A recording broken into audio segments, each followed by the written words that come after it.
Bienvenue dans cette nouvelle saison de PAF, bienvenue aux téléspectateurs de TV78 et des internets, bienvenue aux auditeurs de Radio Sensation qui nous suivent également. On va essayer, comme d'habitude, d'éclairer l'actualité, de l'expliciter. Et on va parler notamment aujourd'hui beaucoup de la démocratie. Est-ce que la démocratie est en danger? Vous savez qu'il y a eu plus de 30 millions de Français qui se sont abstenus aux dernières élections. Alors qu'est-ce que c'est une démocratie où plus d'un électeur sur deux ne se rend pas aux urnes? Nous allons en parler avec nos invités, avec Bruno Millienne, bonjour. Bonjour. Vous êtes député MoDem des Yvelines et vous lancez un club de réflexion, on peut dire ça comme ça? Un think tank en bon français. Non, un club de réflexion. Hein. Oui, pour essayer de réconcilier un petit peu les gens avec l'action politique. Je ne dis pas les politiques, mais l'action politique. D'accord. Florence Mercadet-Choquet, bonjour. Bonjour Patrice. Vous êtes avocate au barreau de Versailles. Je vais présenter dans un instant ceux qui sont avec nous en visio, mais sur le plateau, alors il y a justement trois jeunes militants qui sont, eux, engagés dans la vie politique. Vendrick de Guerpel, bonjour. Bonjour, merci de me recevoir. Vous êtes étudiant en droit, vous êtes membre de LR, mais vous êtes aussi engagé dans Génération Z, c'est-à-dire vous êtes même le responsable de Génération Z dans les Yvelines. C'est ce mouvement qui appelle à la candidature d'Éric Zemmour. C'est ça. Quentin Desmaires, bonjour. Alors, vous n'avez pas les mêmes idées. Vous êtes au Parti communiste et vous êtes déjà conseiller municipal de Guyancourt. Et puis, avec nous en visio, alors, un autre étudiant, Félix Deltour, bonjour. Bonjour. Alors, vous êtes Versaillais, vous êtes membre et militant de LREM. Tout à fait. Et je suis consultant en communication et non étudiant. Voilà, c'est vrai, oui, pardon, vous travaillez, vous, déjà. Excusez-moi. Eh bien, comme consultant en communication, comme communicante, en tout cas, Anne-Père Briot, bonjour. Bonjour Patrice. Et vous êtes donc communicante, vous êtes ancienne conseillère régionale d'Île-de-France et vous êtes proche de Valérie Pécresse. Tout à fait. Et puis Jean-Charles Lajoigny, vous êtes éditeur. Toujours, bonjour. Mais vous suivez l'actualité avec passion. Absolument. Alors, on va commencer justement, c'est le 16 septembre que se lance Confluence. Confluence, l'idée est venue après les élections régionales, en fait, parce que moi, j'ai été absolument choqué de l'abstention. On se doute que sur des élections intermédiaires, l'abstention est souvent forte, mais à ce point-là, c'est énorme. 70% des gens qui ne se rendent pas aux urnes. 30 millions de Français, enfin, on n'avait jamais vu ça. Et après quelques larmes de crocodile versées par les uns et les autres, notamment ceux qui ont gagné les élections régionales à peu de frais, parce que je vous rappelle quand même, si vous prenez l'ensemble des présidents de région aujourd'hui, si vous calculez l'état exact de leur électorat, ils sont à moins de 10% des électeurs quand même. Ils sont présidents de région avec moins de 10% des électeurs, dans la réalité. Ça n'en fait pas moins des présidents de région légitimes. Absolument, non, c'est pas la question de la légitimité, mais qu'est-ce que c'est une démocratie où on a 10%, voilà. On gouverne avec 10% de voix, quoi. Donc on est parti de deux constats, on a mené la réflexion, on est parti de deux constats. Déjà, le premier constat, c'est qu'il est normal que les différents courants d'idées politiques se battent, puisqu'on est en démocratie, pour gagner une élection. Ça, c'est tout à fait normal. Mais ce que je trouve beaucoup moins normal, en revanche, c'est qu'une fois qu'on a été élu, qu'est-ce qui nous empêche de gouverner avec les oppositions?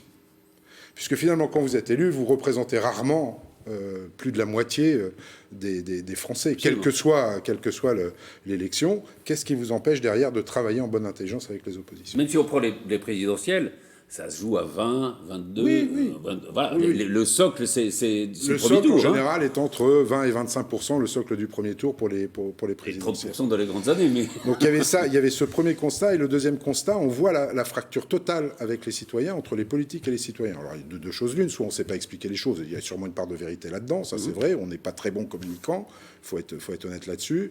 Soit on reste sur des recettes éculées. Je pense que c'est vrai aussi. Donc il y a un moment, il faut qu'on arrive à refaire contact avec les citoyens pour expliquer que les politiques qui sont mises en place, qu'elles soient de droite, de gauche, du centre, peu importe, il y a des politiques qui sont efficaces et qui amènent des résultats. Il faut amener la preuve vraiment que ça se fait. Et puis, il y a l'autre partie, je pense qu'on n'a pas assez fait, qui était pourtant au programme du président Macron, mais pas que. Tous les présidents, tous les candidats promettent ça. C'est la partie ascendante. C'est-à-dire écouter ce qui se passe en bas pour essayer de l'appliquer en haut et produire des lois qui ont une efficacité plus grande. Alors je ne dis pas que les lois n'ont pas d'efficacité, mais leur application sur le terrain est souvent compliquée, difficile, et on ne travaille pas assez sur l'évaluation de l'application des lois. Donc l'idée de Confluence, c'est de mêler à la fois des gens de la société civile, des élus de tous bords. On n'est pas là pour dire... C'est pas un mouvement politique. C'est pas un mouvement politique. C'est pas le modèle, non, c'est pas absolument pas. les REM. Là, j'enlève mon étiquette. Voilà. Bien sûr, je suis député, et bien sûr, les gens vont faire l'amalgame, mais on enlève nos étiquettes. Tout le monde est le bienvenu. Tout le monde est le bienvenu dans Confluence. Et l'idée, c'est qu'au travers de réunions publiques, on puisse dégager des choses, des idées, peut-être simples d'application, qu'on ne voit pas forcément quand on est en haut dans notre tour d'ivoire de députés nationaux ou même pire, gouvernement et à l'Élysée, et de remonter ça dans les ministères en disant, vous voyez, il y a quand même des choses assez simples qu'on pourrait faire et qui sont demandées par les gens, faisons-les, ça améliorera grandement le quotidien des gens et ils auront une perception de l'application de la politique au sens noble du terme, celle qui gère la cité, d'accord, celle qui fait sens et qui rassemble, on pourrait le mettre en place là-dessus. Je vais vous prendre, après je me tais parce que je parle beaucoup, je vais vous prendre 2-3 exemples qui m'ont frappé. La façon dont tous, les uns les autres, là je n'accuse pas les citoyens plus que les politiques, on oublie les choses qui sont faites, sur des mesures très simples. Je vais vous en prendre une très simple. Prenez les femmes, les familles monoparentales, les femmes seules avec des enfants et qui ont des difficultés, par exemple, à à récupérer la pension alimentaire. Je ne suis pas persuadé qu'il y ait beaucoup de gens qui savent aujourd'hui ou qui se souviennent qu'aujourd'hui, les femmes n'ont pas besoin d'attenter de procès à leur mari pour récupérer la pension alimentaire. Il suffit de vous adresser à votre caisse d'allocation familiale qui va prendre en charge la pension alimentaire, qui va vous payer la pension alimentaire, et c'est l'État qui se retournera ensuite. Qui se retournera. Tout ce genre de mesures, on a l'impression qu'elles n'existent pas. Je vous prends un dernier exemple. La taxe d'habitation, on peut discuter de la validité ou pas de sa suppression, ça c'est autre chose, mais bon, en tout cas, on est parti pour supprimer cette taxe d'habitation qui était un impôt injuste, puisque moi, à Jumoville, je paye plus de taxes d'habitation que quelqu'un à surface égale qui habite dans le 7e arrondissement de Paris. Paris, oui, c'est pas très cher. Voilà, c'est un peu bizarre. 80% des Français aujourd'hui ne la payent plus. Il y a eu un sondage qui a été fait sur ces 80% de Français qui ne la payent plus, 70% d'entre eux ne se souviennent pas l'avoir payé un jour. Pourtant, ça date pas d'il y a très longtemps. Ça représente quand même un 13e mois. Vous voyez, il y a plein de choses comme ça à mettre en place. Et puis, reprendre des idées. Moi, j'ai beaucoup discuté avec les entrepreneurs là, depuis que je suis revenu. Il y a beaucoup de choses à faire au niveau de la formation professionnelle et de l'alternance. On reste sur un schéma qui est quand même assez ancien. Il faut rénover tout ça. Il faut se nourrir de ce qui se passe sur le terrain.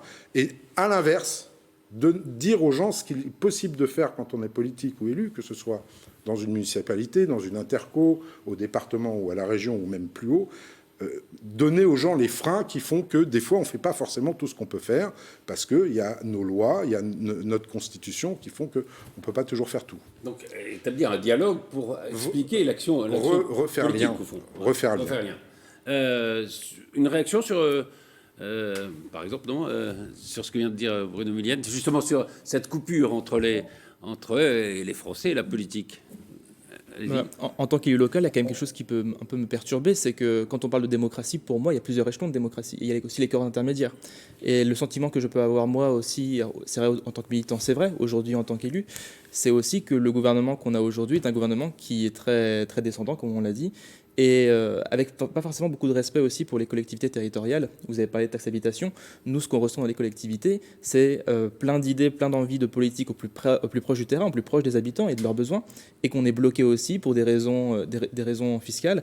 Et on peut à la fois solliciter que les gens payent moins d'impôts, mais à côté, les collectivités auront deux choix, soit s'imposer toujours plus d'austérité, soit augmenter l'imposition locale. Et donc au final, je ne suis pas sûr que les Français soient si gagnants que ça à supprimer un impôt, puisque derrière, ça veut dire moins de services publics, ça veut dire moins d'écoles, potentiellement, moins de périscolaires, moins tout ce que nous... Mais là, vous êtes sur le fond de la suppression de la... C'est ça. Et c'est ce qui est un problème particulier. Mais mine de rien, toutes ces mesures-là, elles touchent au plus proche des gens, puisque finalement, moi je suis persuadé que ce sont les mairies qui donnent les discours les plus réels par rapport aux gens. Parce que alors c'est vrai que si on prend l'état de la politique, les maires sont plutôt plus appréciés que les députés, qui sont plus appréciés que les ministres, etc. Ce sont les derniers élus les plus appréciés des Français. Voilà. Et ça commence à baisser, c'est ça. Et ça commence à baisser. Et il y a d'ailleurs des agressions qu'on a vues, physiques, hein, même. Oui. Alors, moi, je ne vais pas revenir sur l'histoire de la taxe d'habitation. Non, on ne va pas faire le débat sur signaler que c'est le premier gouvernement depuis 20 ans qui ne baisse pas les dotations globales des collectivités, puisque je sais ce qu'on vote à l'Assemblée nationale, on n'a pas baissé. Alors, quand on parle de la dotation globale de financement des communes, effectivement, en fonction de la péréquation, mais la péréquation, c'est un système peut-être qu'il va falloir revoir, et là je suis d'accord avec vous, parce que la péréquation ne peut pas bénéficier tout le temps qu'à ceux qui n'ont rien ou qui ont du mal. Il faut que ceux qui n'ont rien et qui ont du mal essayent de faire en sorte d'aller mieux, parce qu'on ne va pas payer ad vitam aeternam pour ceux qui... Voilà. Parce que ceux qui sont les plus vertueux, finalement, voient leur DGF, on appelle ça la DGF, baisser. En revanche, il y a d'autres formes de financement dans les communes.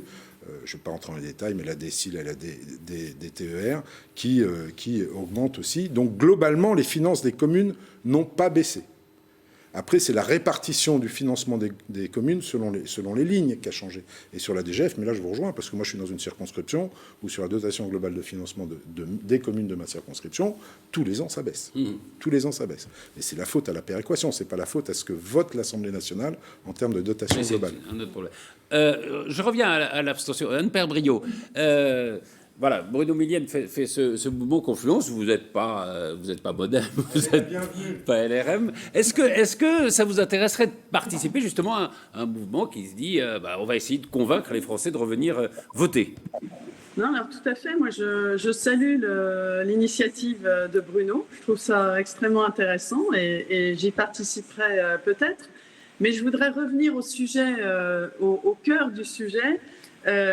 L'abstention, et en fait on fait le constat quand même que si les gens ne vont plus voter, je pense qu'il y a deux raisons essentielles en fait. C'est qu'ils ne comprennent plus les enjeux. On l'a vu beaucoup pour les élections intermédiaires, notamment les régionales et les départementales. En fait, ils n'ont plus de culture du territoire et de culture politique pour vraiment saisir les enjeux de ces élections. Je pense que c'est la première raison. Et la seconde raison, c'est que les gens ont besoin de vibrer pour la politique. C'est-à-dire, ils ont besoin d'une dynamique. Et c'est vrai qu'on voit de plus en plus de campagnes qui ne font plus vibrer vraiment les citoyens. Et en fait, l'humain est humain et a besoin de vibrer pour des idées, pour une vraie vision de la France et pas un catalogue, un programme en catalogue. Et je pense, pour faire court, s'il y avait 4 pistes importantes pour contrer un peu l'abstention, c'est la pédagogie de la politique, et notamment à l'école, c'est-à-dire refaire une école citoyenne, parce qu'on constate que ceux qui n'ont pas de culture politique du tout, s'il n'y en a pas à l'école, et si les parents ne sensibilisent pas les enfants à la politique, en fait, il n'y a pas de culture politique. Le deuxième point, ce serait repenser évidemment l'organisation territoriale. On a parlé du millefeuille, on a parlé du... Parfois, certains parlent du kouign-amann, tellement il y a de couches. Donc je pense... Mais c'est un peu indigeste. N'insultons pas le kouign-amann. Le troisième point, je pense que c'est redynamiser la vie politique, c'est-à-dire qu'on fonctionne sur de vieilles recettes politiques.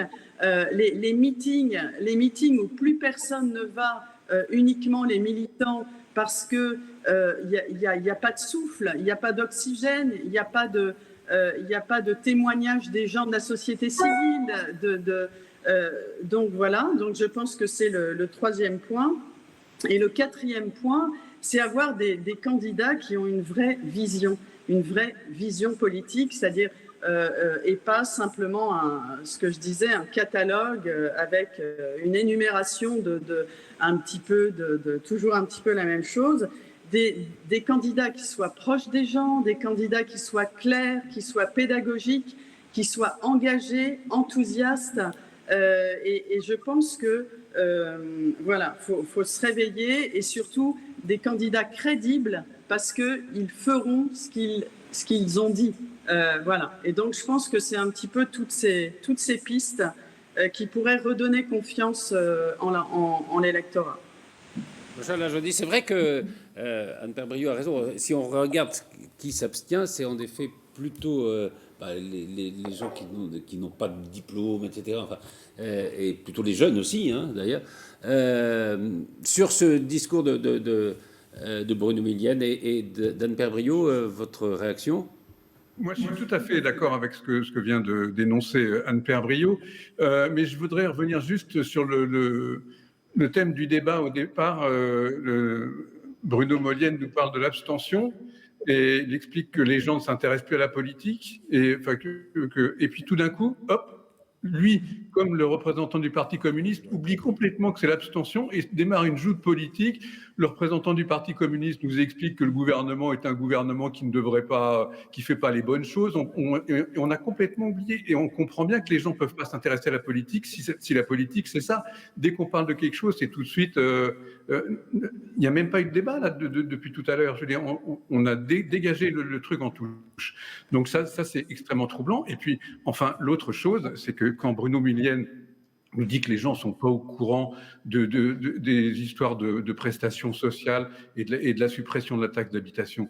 Mais je veux dire, on est dans une démocratie, il y a la presse, il y a la télévision, il y a les trucs. Les gens ne sont pas au courant parce qu'ils n'ont pas envie d'être au courant. On ne peut pas non plus les prendre par la main. Je veux dire, je suis désolé, si une femme ne touche pas sa pension alimentaire et qu'elle n'est pas au courant que c'est pris en main par la sécurité sociale, je suis désolé, mais c'est totalement déprimant. Même que si les gens se disent « Ah bon, on ne paye plus la taxe », je veux dire, s'ils ne se rendent pas compte, je veux dire, mais tant mieux que ces gens-là ne votent pas. Je veux dire, c'est pas un drame. C'est un peu radical. Je ne veux pas de leur vote, moi, ça ne m'intéresse pas de leur avis. Florence Mercadet, là-dessus. Alors, je pense qu'il y a effectivement deux problématiques. La première problématique, c'est le désintérêt des Français pour la politique. On a été aussi dans une période un peu particulière, qui a été de la crise sanitaire, etc. Ça, voilà. Pendant la pandémie, je suis pas certaine. Enfin, on n'a parlé que du Covid-19, quel que soit le parti politique, et puis il n'y a pas eu de débat politique du tout pendant. Enfin, pas du tout. Très peu de débats politiques pendant de campagne pendant 1 an et demi. D'ailleurs, vous étiez pour le report des élections régionales. Parce que je pense qu'en termes de compréhension, on a quelque part mal joué, mais Anne-Père Brio le rappelait d'ailleurs. Moi, je pense qu'il aurait été plus intéressant, tout en respectant justement le tempo démocratique, de faire les départementales au mois de juin, parce qu'on avait déjà dépassé de 2 mois l'échéance des élections et de reporter les régionales à début octobre. La différence entre, moi, je l'ai vu sur les bureaux de vote, les gens ne comprenaient pas qu'ils avaient 2 fois. Oui, il y en a qui arrivaient, on disait mais pourquoi 2 fois ? On ne comprenait pas la différence entre les départementales et les régionales, la répartition des prérogatives entre les deux. Et d'ailleurs, c'est un peu compliqué de comprendre la répartition des prérogatives, parce qu'il y en a qui doivent se marcher sur les pieds aussi entre les départementales et les régionales. Pour la liste, c'est extrêmement compliqué. Donc je pense que pendant 1 an et demi, les gens ont un peu décroché, se retrouvé enfermés, sans fenêtre. Mais il y a quand même un mouvement. Il y a un mouvement qui existait avant. Qui existait et qui se poursuit, quoi. Voilà. Alors, qui était caractéristique de ces élections-là. Oui, mais alors est-ce que c'est un mouvement quand on voit les gens qui descendent dans la rue pour manifester, c'est pas un mouvement, c'est plusieurs mouvements. Alors on y reviendra tout à l'heure parce que ça c'est pas c'est du tout homogène, c'est complètement hétéroclite. C'est hétéroclite. Et puis l'autre problématique, effectivement, c'est le sens de la démocratie pour les citoyens, parce que ne pas aller voter, c'est quand même relativement, ça me paraît grave dans une démocratie que de ne pas comprendre quel est l'intérêt du vote. Et c'est vrai que c'est facile de ne pas aller voter pour ensuite critiquer. Il y a aussi la façon dont on vote qui n'est plus... Franchement, c'est assez... On pourrait moderniser ça aussi. On pourrait moderniser la façon de voter aussi. C'est vrai que se crisper sur le fait qu'il faut absolument aller dans un bureau de vote tel dimanche et pas tel autre, là aussi on pourrait peut-être changer les choses. Je voudrais... Alors, vous nous expliquiez les uns et les autres, en dehors même des convictions politiques, qu'est-ce qui vous a poussé à vous engager ? Allez-y. Moi, je pense que c'est les valeurs. Et je pense que... Parce qu'il y a beaucoup de jeunes, quand on parle d'abstention, c'est un phénomène notamment de jeunes électeurs qui ne se rendent pas copains, quoi. Après, c'est vrai que moi j'aime l'histoire, donc moi j'ai eu un regard historique sur tout ce qui avait été fait en France et sur l'histoire des partis politiques, tout ce qu'avaient fait les élus depuis en gros 45, on pourrait dire, même un petit peu avant. Donc c'est l'attachement à des valeurs particulières, on pourrait dire aussi des choses qui nous gênent dans la société, donc on a envie de changer, donc c'est pour ça qu'on s'engage, je pense. Après, moi, il faut quand même aussi voir une chose, et je pense qu'on est aussi autour de la table des gens qui vivent plutôt bien. Moi, je pense à beaucoup de camarades aussi qui vont avoir des travaux précaires, qui vont pas avoir un contrat de travail qui va leur permettre de bien pouvoir vivre. Des gens aussi on parle du travail dans le travail, il y a aussi la question de la gouvernance dans le travail, puisque comment faire comprendre aux gens qu'ils ont le droit de parler quand ils sont en dehors de l'entreprise, et quand ils entrent dans l'entreprise, ils n'ont plus le droit de parler et doivent respecter des hiérarchies très dures. Moi, je pense que si on démocratise, on parlait de démocratie dans l'école, par exemple, si on rajoute de la démocratie dans les entreprises, par exemple, que les gens ils se rendent compte de ce que c'est d'avoir du pouvoir sur toute leur vie, à la fois vie citoyenne, vie sociale dans le sens gouvernance de l'entreprise, pour moi, il y aurait un progrès là-dessus. Et on le voit très bien. Donc, on comprend bien votre engagement. Si je vais résumer, ça serait plutôt le souci de l'autre. Et le souci de la vie collective, quoi. Oui, c'est le fait que toutes les vies sont dignes et ont le droit aussi à de la valeur. Et moi, je pense à toutes ces personnes qui subissent beaucoup leur vie. Mon but aussi, c'est à travers la politique leur permettre de s'émanciper. Vandy de Guerpel. Alors, je pense que le constat, on l'a tous fait, c'est que les abstentionnistes sont le plus grand parti de France aujourd'hui. Absolument. Et un parti hégémonique, hein, c'est pas un petit parti. Et les Français ne se reconnaissent plus dans la politique et ne se reconnaissent plus et ne sont pas satisfaits de l'offre politique aujourd'hui. Attendez, pardon, je vous interromps un petit peu, mais comment on peut dire ça? Parce que quand vous regardez qui se présente à une élection politique, ça va de l'extrême gauche à l'extrême droite, en passant par les partis traditionnels, le centre, etc. On ne peut pas dire que l'offre politique, elle n'existe pas. Mais les jeunes, en tout cas, moi je discute souvent avec des jeunes en rentrant de soirée, etc., ils me disent que aujourd'hui, ils vont pas se déplacer dans les urnes pour élire quelqu'un qui ne fera pas ce dont pourquoi ils ont voté. Aujourd'hui, quand on arrive au pouvoir, souvent le programme, on ne le fait pas. Ah oui, non, ça c'est autre chose. C'est peut-être une défiance alors vis-à-vis des élus, mais c'est ça. Je pense que l'offre, je crois pas. Hein, l'offre politique, on peut pas dire qu'elle est. Moi, alors, je vais vous dire franchement, je veux pas encore donner de l'eau au moulin de Jean-Charles Lajoigny, mais je vous écoute tous les deux et c'est très bien. Vous avez un engagement fort et moi, je l'ai connu aussi. Je m'en étonnais certains quand j'avais 18 ans, j'étais au Parti communiste. Vous voyez, donc. Voilà, comme quoi. Bon, j'en ai beaucoup plus maintenant. Mais quand je vous écoute tous les deux, vous avez des discours, et c'est un peu ce qui m'effraie, mais c'est ça, vous avez des discours très militants, très politiques et très axés uniquement sur votre vision de la société, votre vision politique, hein, j'entends pas votre vision globale, et vous n'englobez pas l'ensemble de la société. Et finalement, je pense que ces discours-là aujourd'hui, c'est mon avis, hein, ces discours-là aujourd'hui n'intéressent pas forcément la majorité des gens. C'est ça que je veux vous dire. Vous parlez à vos électeurs, à ceux qui pensent la même chose que vous, mais vous n'englobez pas le reste de la population. Et je pense que la politique se meurt de ça. Une idée, elle n'est pas bonne parce qu'elle est de droite ou de gauche. Une idée, elle est bonne parce qu'elle est bonne. Tout simplement. Ça n'a rien d'autre. Elle peut venir du Parti communiste, elle peut même venir de chez Éric Zemmour. On verra sur le long terme, mais moi, c'est ma conviction profonde.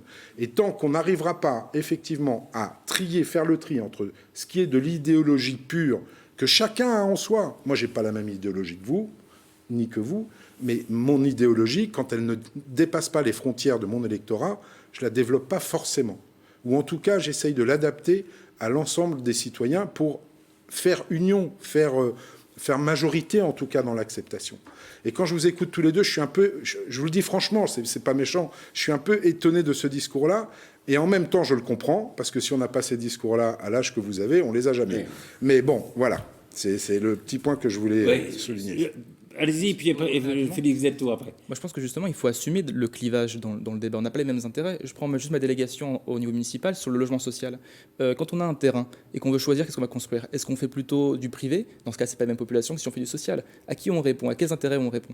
Moi, je pense que quand on est élu, notamment, et je crois que vous le dites aussi sur votre site de député, vous défendez les intérêts de vos électeurs. On défend tous des intérêts différents. Il y a des intérêts divergents. Et sur des décisions, il n'y a pas de bonne solution. Il y a des solutions avec des avis divergents, des intérêts d'intérêts divergents. Non, mais qu'il y ait des clivages, personne ne le conteste. Moi, j'aime pas trop l'idée de bonne idée, parce que alors il y a des idées qui font d'accord, consensus pour tout le monde, on est d'accord. Mais il y a des idées qui sont clivantes. Il y a des idées où forcément il va y avoir. Moi, je parlais de démocratie dans le travail. Pour moi, je trouve ça. Moi, j'ai pas envie de travailler dans une entreprise où ma voix ne compte pas, parce que je suis citoyen et j'ai envie d'être citoyen sur tous les aspects de ma vie. Et ça, évidemment, je rentre en contradiction avec les propriétaires lucratifs de mon entreprise. Et ça, c'est un débat qui continuera. Et il n'y aura pas de bonne solution qui mettra tout le monde d'accord. Deux mots. Avec Félix Zeltour. Mais je crois que c'est vous qui parliez des corps intermédiaires. Oui. Du coup, comment vous expliquez s'il y a... parce que vous êtes un peu généraliste sur le fait que les salariés se sentent mal dans leur entreprise et n'ont pas de voix. Comment vous expliquez que dans le privé, qu'il n'y a que 6% de représentativité au niveau syndical? Parce que c'est la voix des salariés, les syndicats. Donc il y a un problème là aussi. Je l'expliquerai sur deux solutions. La première, c'est le fait que les syndicats n'ont pas de pouvoir dans l'entreprise, ou à part juste opposition. Non, ça c'est pas vrai. Mais je parle dans la gouvernance de l'entreprise. Évidemment, je suis d'accord qu'ils sont consultés sur beaucoup de décisions. Mais sur la gouvernance, les objectifs, la planification de l'entreprise, ils ne sont pas consultés. Et donc, un pouvoir d'opposition, et malheureusement, on est obligé de faire grève pour essayer d'imposer sa voix, parce qu'on n'est pas dans un capitalisme rénan, par exemple, où on aurait déjà un tiers pour les salariés. C'est plus compliqué, c'est pas institutionnalisé en France. Et le deuxième grand point pour moi, c'est aussi la peur. C'est que dans beaucoup d'entreprises, quand on a un contrat qui ne permet pas de pouvoir pleinement s'engager syndicalement, avoir une étiquette CGT, c'est pas simple dans toutes les entreprises. Ça peut bloquer la carrière et tout le monde n'est pas prêt à accepter. Surtout que dans un système universaliste, donc ça veut dire que les victoires de la minorité syndicale appartiennent à tous ceux. On n'est pas comme en Belgique où pour avoir une sécurité sociale, il faut adhérer à un syndicat. Mais on n'est pas dans un pays où les syndicats sont forts, malheureusement peut-être. Voilà. Au final, aux Pays-Bas, en Belgique, ils sont en forts. Allemagne, évidemment, c'est des pays où les syndicats sont... Il y a un intérêt pécunier à adhérer aux syndicats. Chez nous, il n'y a pas d'intérêt. On peut que faire presque. Félix Zeltour. Oui, pour revenir sur la crise de la démocratie et l'abstention, je dirais que je vais rejoindre à la fois Anne et Bruno, mais peut-être revenir sur un point, et on le voit quand mes camarades, on va dire, jeunes engagés débattent, c'est qu'on confond peut-être le politique, celui qui s'engage, qui défend des idées et qui va les mettre sur le terrain, qu'il soit simple militant ou élu, et la politique. Et je pense que les gens ont à la fois un problème avec le politique, l'élu ou l'engagé qui ne défend que ses idées et qui va parfois essayer, même en voulant les communiquer, de les imposer, et la politique qui, pour moi, en tout cas chez les jeunes, va souffrir de trois problèmes. Et on est revenu, je vais aller très vite, mais à la fois un rapport au temps dans ma génération, dans les moins de 30 ans, qui s'est accéléré, et donc une difficulté à se poser et à revenir sur le temps long, à regarder ce qui a été fait par les partis, ce qui pourrait être fait, et à prendre un peu de recul. Un problème de confiance, ça a été dit, il y a une défiance envers le politique, puisqu'il y a beaucoup d'exemples de gens qui se font élire et qui ne font pas forcément ce pourquoi ils ont été élus. Et puis, il y a un problème de rapport à l'information, je pense, qui va avec la temporalité de notre époque. C'est qu'on a énormément d'informations, très rapidement, mais on ne prend pas forcément le temps, de le vérifier, de le confronter et ensuite d'aller l'expliquer. Et c'est peut-être la différence entre faire preuve c'est la différence entre communiquer et faire de la pédagogie. Là, une des premières solutions, je pense, pour ramener les gens aux urnes, c'est être pédagogue plus que de vouloir absolument, comme disait Anne, communiquer dans des catalogues sur les prochaines mesures à mettre en place. Alors, on va poser la question, abstention, faut-il se résigner ?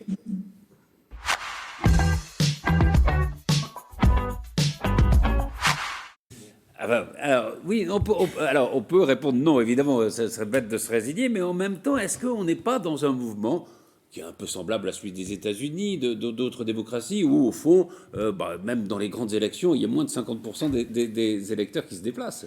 Oui, mais il faut absolument pas se résigner à cela, parce que si vous vous résignez à cela, quelles que soient nos idées, c'est fini. Il n'y a plus de démocratie. La démocratie n'existe plus. En tout cas, pas au sens grec du terme, tel qu'on la connaît. Alors, on peut On peut rêver d'autres démocraties qui seraient plus directives, parce qu'on nous parle de démocratie populaire haute. On voit bien dans les différents pays ce que ça donne. C'est des choses un petit peu plus autoritaires qui vous permettent d'ailleurs de passer des mesures qui ne sont pas forcément sympathiques très bien, et peut-être aussi sur ces pays-là faire avancer les choses. Je pense notamment à la Chine qui fait des mesures en ce moment, notamment sur les géants de l'Internet qui sont radicales.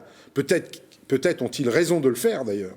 Mais la façon dont ils le font, il n'y a qu'en Chine qu'on peut faire comme ça. Absolument. C'est assez efficace. Oui, ça c'est efficace. J'avais dit qu'en termes d'écologie, le jour où la Chine s'éveillerait, en 5 ans, elle rattrapera tout le monde, parce que tout le monde marchera à pied et on arrêtera tout. Bon, voilà. Mais on n'est pas dans ce genre de régime. C'est pas notre culture, c'est pas notre histoire. C'est pas notre histoire. Donc il faut pas se résigner. Il faut absolument pas se résigner.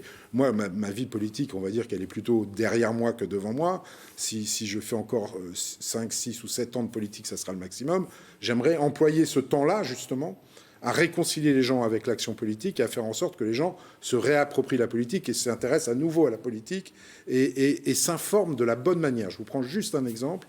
Parmi tout ce qu'on peut voir sur la toile, on a tous des gens sur nos réseaux sociaux qui sont plus ou moins complotistes. Et j'ai vu dernièrement, là c'était ce week-end, qui disait d'ailleurs c'est quoi cette histoire de haut commissariat au plan, ils font rien, etc. Alors ces gens-là qui passent un temps fou à aller chercher des fake news, enfin qui sont abreuvés de fake news parce que les algorithmes font que, ne trouvent même pas les 30 secondes nécessaires pour aller sur le site du Haut Commissariat au Plan et voir que le Haut Commissariat au Plan produit des notes assez régulièrement, en moyenne tous les 2 mois. La dernière date de juillet, elle est sur l'agriculture, et le Haut Commissariat au Plan, il est fait pour essayer d'imaginer à 30 ans. Et moi, j'ai lu la dernière, puisque c'était l'agriculture, donc ça m'intéressait, au premier chef, et je trouve que la note est très bien faite, bien évidemment. Il travaille, voilà. Donc, on a malheureusement, depuis les années 60, de plus en plus de temps de cerveau disponible, qu'on utilise, je pense, pas bien. Parce que les réseaux sociaux ont fait que les algorithmes, effectivement, quand vous avez un centre d'intérêt, les algorithmes vous renvoient toujours sur vos centres d'intérêt sans vous éclairer sur les autres centres d'intérêt que vous pourriez découvrir. Et on utilise mal notre temps de cerveau. Tous. Moi, avant d'être député, je n'analysais pas les choses comme je les analyse aujourd'hui. J'étais pris aussi dans la nasse. Voilà. France ? Pour rebondir sur ce que vous disiez sur la Chine et les géants d'Internet, je pense que aussi... les citoyens se disent que de toute façon les politiques ne peuvent pas faire grand-chose face au monde financier et au monde de ces géants qui finalement verrouillent les politiques. C'est pas complètement vrai parce qu'il vous aura pas échappé qu'il s'est passé. Non, mais il ne vous aura pas échappé qu'il y a eu un événement quand même considérable, que la quasi-totalité des pays de l'OMC est signée. Justement, cette imposition des GAFAM à 15%. C'est rien, 15%. Oui, c'est rien. C'est pas ça que je mets en avant. Ce que je mets en avant, c'est que la quasi-totalité ont signé. Oui. C'était impensable il y a 2-3 ans. Oui, mais enfin, ça pèse quand même. Mais c'est vrai, je pense que les Français ont aussi... probablement le sentiment dans l'opinion que la politique n'a plus de pouvoir, moins de pouvoir qu'elle en avait. Ouais. Et elle en a probablement moins. L'Europe y est pour beaucoup. Et l'Europe, oui. Parce que l'Europe a été naïve trop longtemps, elle est en train de perdre sa naïveté, on va voir ce que ça va donner. Oui, le pouvoir est peut-être là. Un mot de Anne-Père Brio sur la résignation ou pas de résignation ? Surtout pas se résigner. Non, c'est un enjeu évidemment fondamental, politique et des libertés. Et donc, non, surtout pas se résigner. Et je pense que c'est vraiment aux candidats de prouver désormais, on disait avec Jean-Charles tout à l'heure que l'été était vraiment salvateur parce qu'il nous permettait d'aller dans les provinces, nous qui sommes franciliens, et de discuter avec les gens. Mais soyons vraiment simples.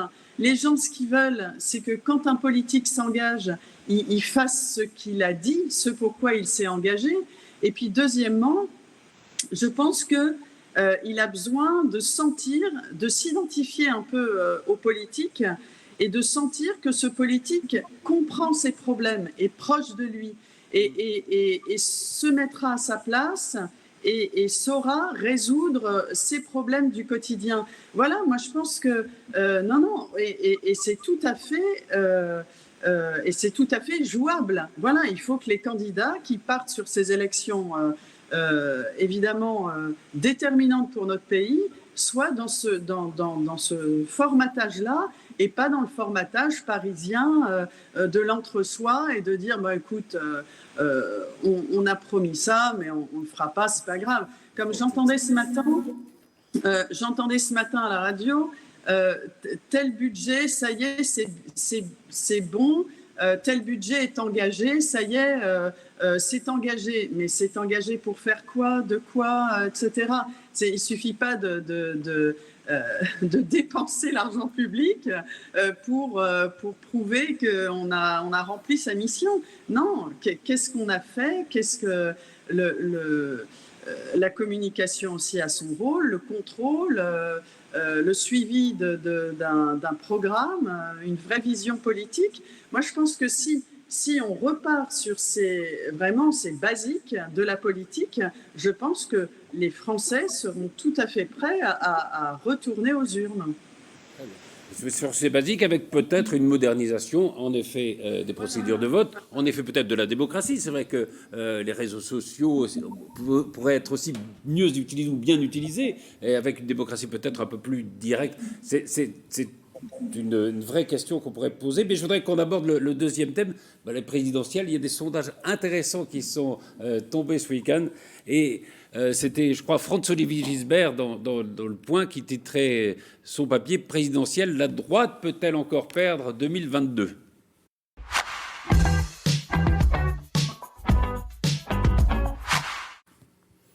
Alors, il y a deux sondages qui sont parus, un sondage dans Le Parisien, un sondage dans Le Figaro, qui montrent ce qui n'était pas vrai dans les derniers mois, que si le vote avait lieu aujourd'hui, évidemment, Emmanuel Macron serait en tête dès le premier tour, assez largement devant Marine Le Pen, très largement devant les candidats de droite. La gauche, elle est divisée, hein. Votre candidat fait à peu près 2-3%, enfin 2-3%. Il y a Mélenchon, il y aura peut-être Montebourg, il y a un écologiste, il y aura peut-être Madame Hidalgo. Donc la gauche est très divisée. A priori, donc ne jouera pas pour la présidentielle. Comment vous expliquez justement ce regain, si je peux dire ça, d'Emmanuel Macron ? Je pense que... Est-ce qu'il n'y a pas l'idée, au fond, que de se dire, bon, il y a beaucoup de candidats, mais est-ce qu'il y en a un qui ferait mieux que lui ? Je pense qu'il y a deux sujets. D'abord, je pense que les Français ont quand même la perception que, malgré ce mandat excessivement difficile, on va quand même le dire, entre la crise des Gilets jaunes, la réforme des retraites et la crise sanitaire, le président a tenu le cap. Et il a tenu le cap sur les réformes qu'il avait proposées, puisque même ses opposants reconnaissent à dire dans les coulisses que oui, il a à peu près rempli 80% du projet qu'il avait présenté. Je ne sais pas si les Français ont réellement conscience de ça. Mais bon, ça, c'est un fait que personne... Parce qu'on entend beaucoup dire, il n'a rien fait. C'est pas vrai. Alors, pour le coup, c'est pas vrai, sinon il n'y aurait jamais eu autant de gens dans la rue. Enfin, sous Chirac, il y en aurait eu plus à ce moment-là. Mais bon, passons. Il y a ça d'une part, et d'autre part, mais on en vient au début de la discussion, les propositions qui sont faites à droite comme à gauche aujourd'hui, des putatifs candidats, n'enchantent personne, au vrai. Personne n'a l'air vraiment se dire tel ou un tel, oui, oh là là, fantastique, est-ce que ça va être l'homme ou la femme providentielle ? Je trouve que les partis politiques dans leur ensemble ont cette espèce d'incapacité à se renouveler ou à renouveler leurs idées qui font qu'ils restent toujours sur les mêmes thématiques. Si je prends la thématique des salariés dans l'entreprise, par exemple, je peux vous donner raison sur un certain nombre de points, sans aucun problème. Mais vous ne pouvez pas systématiquement, depuis plus d'un siècle, dire les salariés sont les gentils et les patrons sont les méchants. Vous voyez ce que je veux dire dans la rhétorique ? Bah si, vous l'avez dit à un moment. Vous l'avez dit. Les propriétaires lucratifs, c'était votre terme, les propriétaires lucratifs. Je suis désolé de vous apprendre, c'est une base. Une entreprise, elle est là pour gagner de l'argent. Et je suis désolé de vous apprendre aussi que pendant la crise, il y a des entreprises qui gagnent beaucoup d'argent, qui n'ont pas donné d'argent à leurs actionnaires, ça existe, j'en connais, mais qui ont maintenu l'intéressement et la participation pour les salariés. Je ne pense pas que dans ce genre d'entreprise, les salariés soient mieux traités qu'ailleurs. Si, alors d'un côté pécunier, peut-être oui, mais simplement, vous voyez, on ne peut pas faire de généralité comme vous le faites. Et tous les discours que j'entends qui sont bloqués dans une idéologie, moi, me paraissent vains, et me paraissent ne pas intéresser les gens. Si on est tout à fait honnête, gouverner un pays, gouverner une commune, gouverner une intercommunalité, une région ou un département, si les politiques étaient tout à fait honnêtes, il y a 80% des décisions que vous prenez qui sont qui viennent de la réalité même du terrain, de la réalité même de la situation. C'est des décisions que vous prenez parce que vous n'avez pas le choix de faire autrement, parce que la situation vous l'impose. Ça laisse finalement une très petite part à l'idéologie que vous allez saupoudrer sur les différents textes, pour le gouvernement par exemple, vous allez saupoudrer sur les différents textes que vous présentez à l'Assemblée nationale. Mais ce n'est pas l'idéologie qui fait la gouvernance d'un pays. C'est la réalité du pays. On est dans une campagne assez idéologique. Voilà, donc... Anne-Père Brio, justement, c'est vrai qu'il y a beaucoup d'études qui disent la droite est majoritaire en France. On y reviendra parce que c'est peut-être une vision un peu fausse. Mais bon, c'est vrai qu'aucun candidat... Vous soutenez plutôt Valérie Pécresse, hein, mais on voit bien qu'il n'y a aucun candidat de droite qui se détache, quoi. Pécresse et Bertrand sont au coude à coude. Il n'y en a pas un qui s'impose, en tout cas. Alors, deux petites choses. Alors, d'abord, pour faire le lien avec le premier sujet, quand vous dites, Patrice, les sondages disent que, ça, c'est aussi un facteur d'abstention. Parce qu'à force de dire les sondages disent que, en fait, les Français pensent que tout est joué. Et donc, puisque les sondages disent que, c'est pas la peine qu'on se déplace. Voilà, donc ça, c'était une première petite remarque.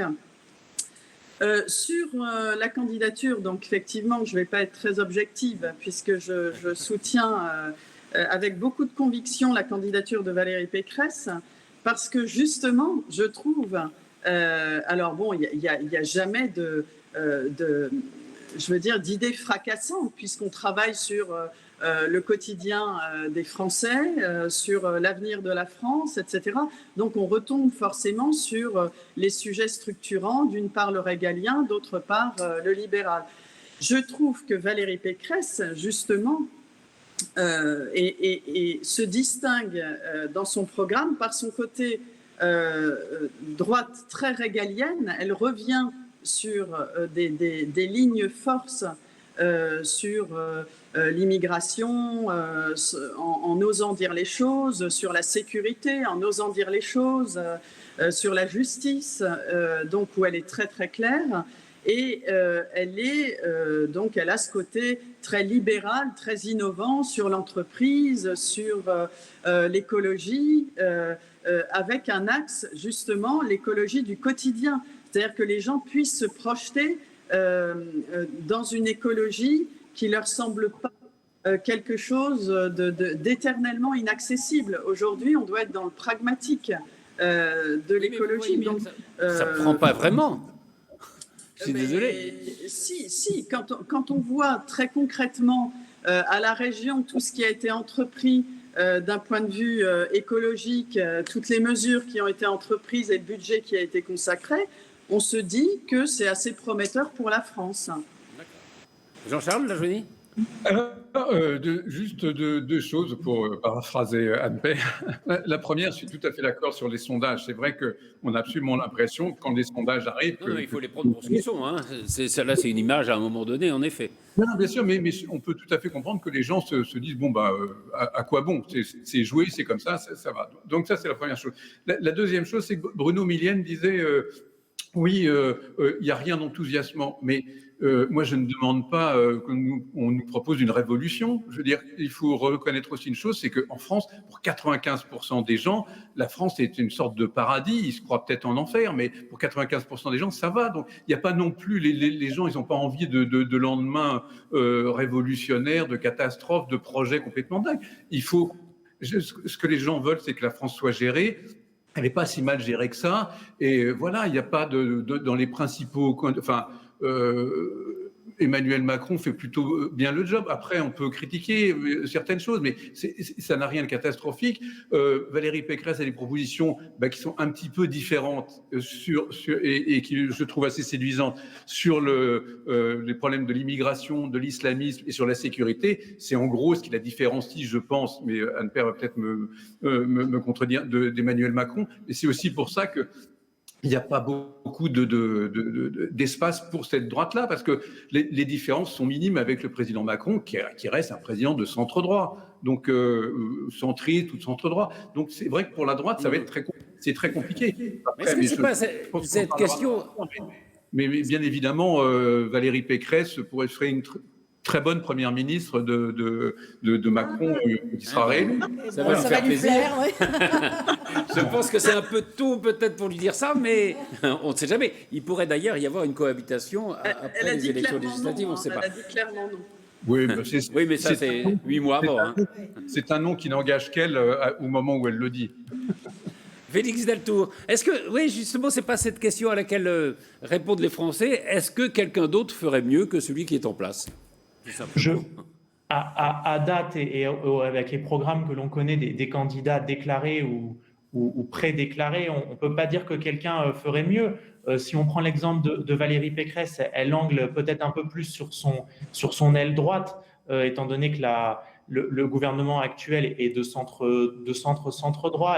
Elle a peut-être plus de propositions sur l'immigration et la sécurité, mais encore une fois, je pense que c'est un problème de lisibilité. Quand on voit le nombre de candidats qui sont déclarés, en fait, l'espace au centre, il est gigantesque, sans vouloir l'exagérer. En fait, il y a personne au centre, si ce n'est à l'heure actuelle la candidature d'Emmanuel Macron, alors qu'à gauche, on a une multiplicité de candidats qui ont chacun une forme de radicalité, si vous me permettez le terme, que ce soit sur le rapport au travail, sur le rapport au capitalisme, sur le rapport à l'écologie.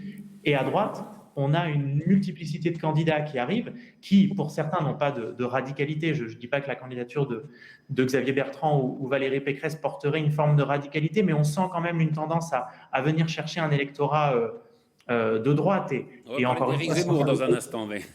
Voilà, le fait qu'on ait avec nous un jeune LR qui soit génération Z, c'est aussi significatif d'une partie d'un mouvement, les Républicains, qui s'est décalé à droite en pensant exister face à Emmanuel Macron, en allant du côté de Marine Le Pen. Et en fait, on le voit dans les sondages, ça consolide une centralité quand même autour de la figure d'Emmanuel Macron, et ça dessert à la fois Marine Le Pen qui diminuerait un peu dans les sondages qu'on voit, un candidat de droite qui n'exploserait pas encore, enfin qui n'explose pas pour le moment et qui n'explosera peut-être pas, et un Éric Zemmour qui ferait un score pas si bas que ça pour un candidat qui se déclarerait 7 ou 8 mois avant, mais qui, encore une fois, serait en fait des résidus à la fois de Républicains et de Rassemblement national, mais qui n'irait pas forcément chercher un électorat différent. Et peut-être pour reprendre une phrase, et c'est peut-être ce qu'on pourrait recommander au parti Les Républicains pour cette élection à la droite. Jean-François Copé disait que dans son parti, les primaires étaient une machine à perdre. On l'a vu en 2017. Alors on va parler des primaires dans un instant.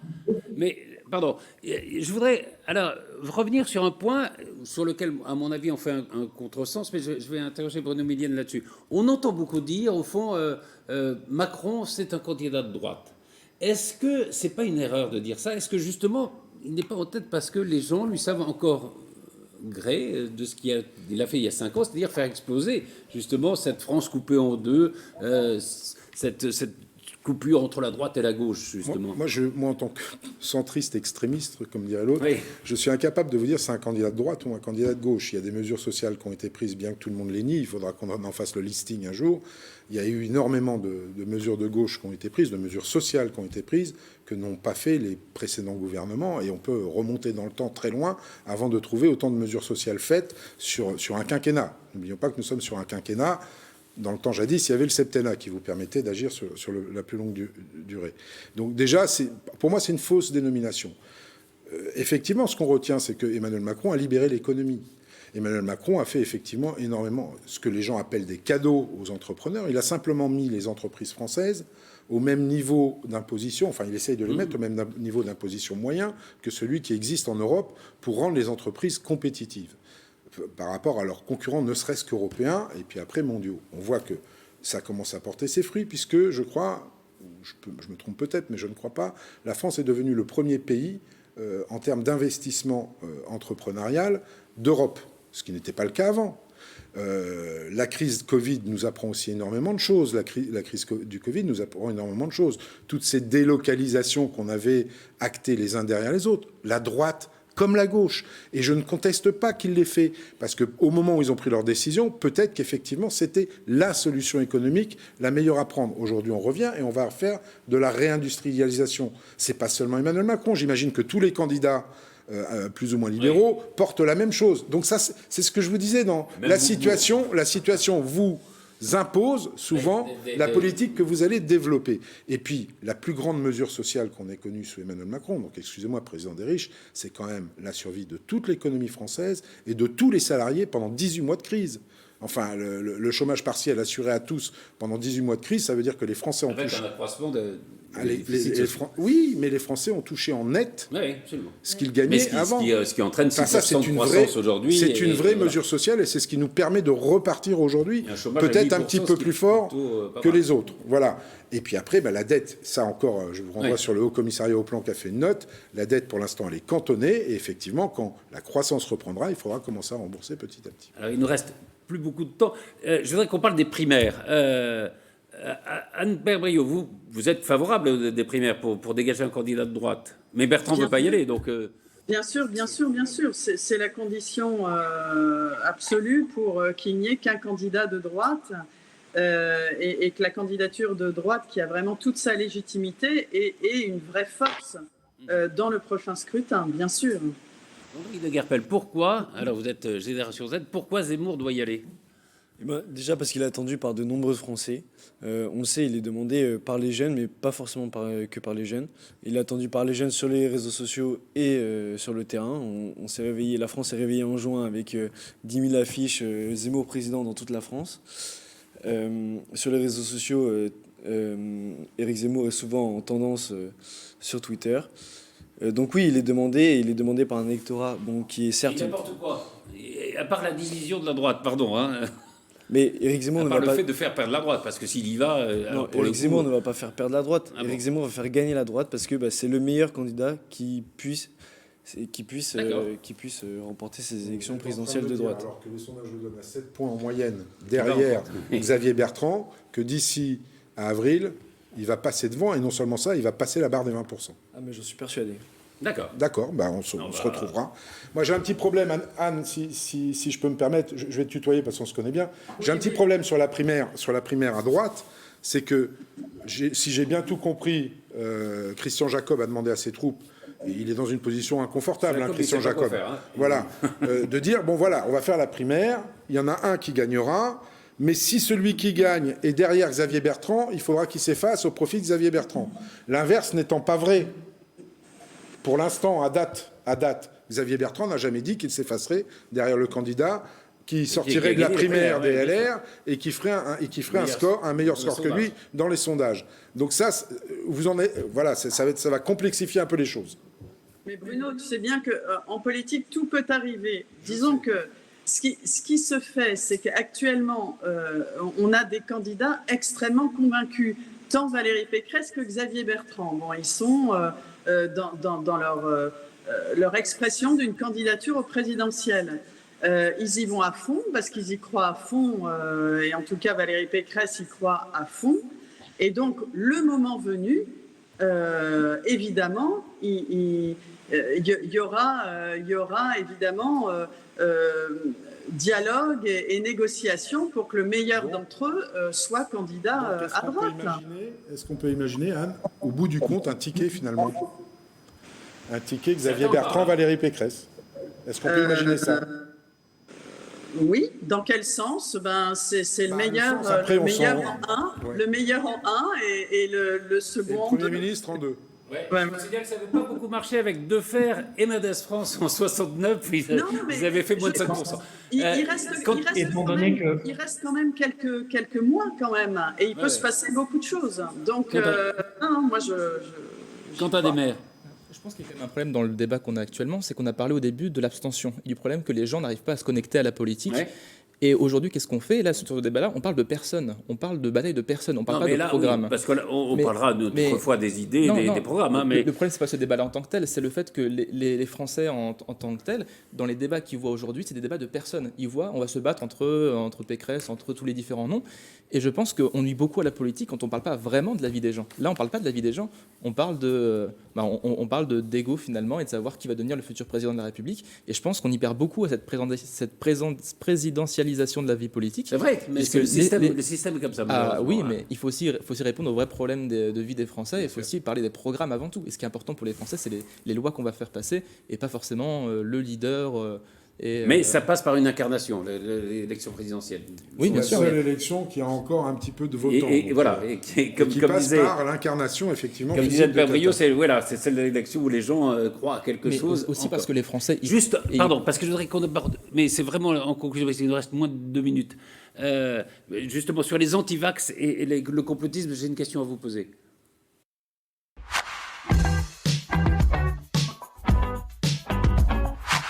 On parlait tout à l'heure on a commencé cette émission avec l'abstention. C'est vrai qu'il y a un certain nombre de mouvements, je pense aux Gilets jaunes, je pense aux antivax, qui n'ont aucune représentation politique.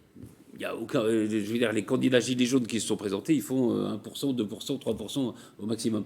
Est-ce qu'on n'est pas dans une société où justement il y a la politique d'un côté et puis des mouvements de l'autre qui n'en ont rien à faire de ce qui se passe? Ce sont des mouvements totalement hétéroclites qui sont faits de rassemblements de personnes qui n'ont pas les mêmes intérêts et qui n'ont pas les mêmes envies, qui n'ont pas les mêmes besoins, mais qui se retrouvent autour d'un certain mécontentement sur une question donnée, qu'elle soit démocratique, que ce soit la vaccination ou que ce soit autre chose.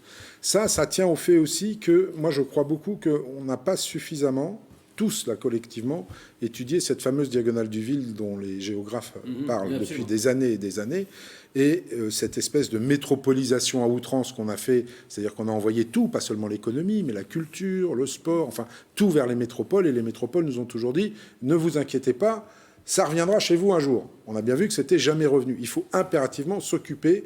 J'aime pas opposer ruralité et métropole, mais en tout cas, il faut s'occuper des territoires oubliés. Ça devrait être un des sujets de la campagne présidentielle à venir, remettre de la vie, de l'économie. Alors, Montebourg en a parlé. Oui, oui. Oui. Mais il faut que les gens gens s'emparent de ça. On voit bien que quand on réussit, je prends l'opération 1000 cafés, quand on réussit à réintroduire des commerces dans des petits bourgs de moins de 1000 habitants, eh bien finalement, une espèce de bien-être renaît, et ça fait forcément baisser la contestation. Bon, voilà, malheureusement, le temps qui nous était imparti, comme on dit. Mais on va parler de ces sujets. Vous reviendrez avec plaisir de débattre. Et puis on se retrouve très vite pour une nouvelle émission de PAF. Merci à tous. Merci.